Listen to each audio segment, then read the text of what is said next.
Dito tayo ngayon kay Sir Wilson. Ayan, siya yung may-ari. So, galing!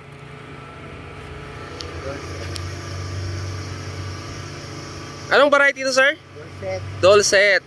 Ganun, oh. Ay, talaga siyang naggaganito siya. Para siyang may apit, ano, sir? Minsan. Mga mansanas, mga kapatid.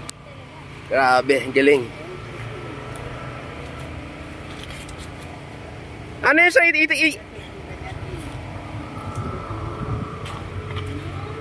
Ano yun? Galing!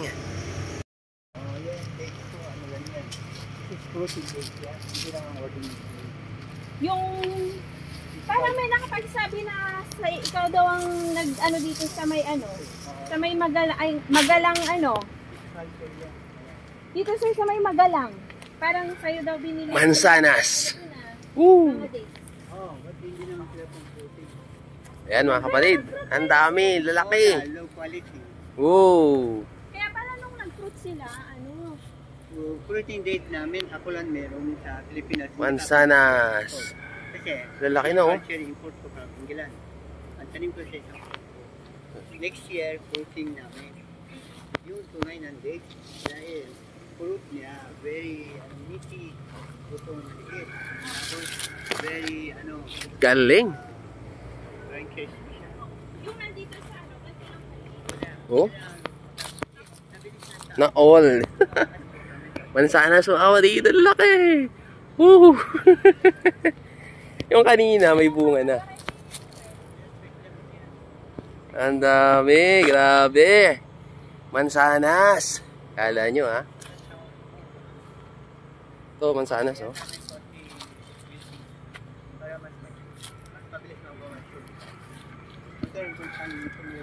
malalaki din pala itong mga variegated talisay mo sila. Ha? Marami, yan o. Talisay po. Oo, ginto yan.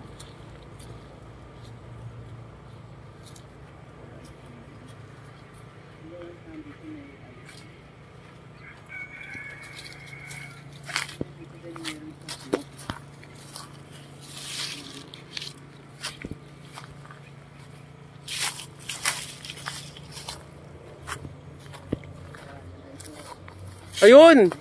Ito, sir, oh. Oh! Yan, blooming. Galing! This is another variety yan. Anong variety ito, sir? Yung isang variety hindi Dorset. You know, one day nakalamutan water. Oo, ganyan na. Pag isang araw lang, ano sir, matakaw talaga din siya. Matakaw sa tubig.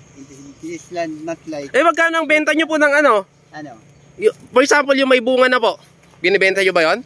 Hindi, yung may bunga, medyo dikit siya sa lupa. Hindi siya pwede. Hindi siya pwede. Pwede yan by, next 2 months medyo ulan-ulan.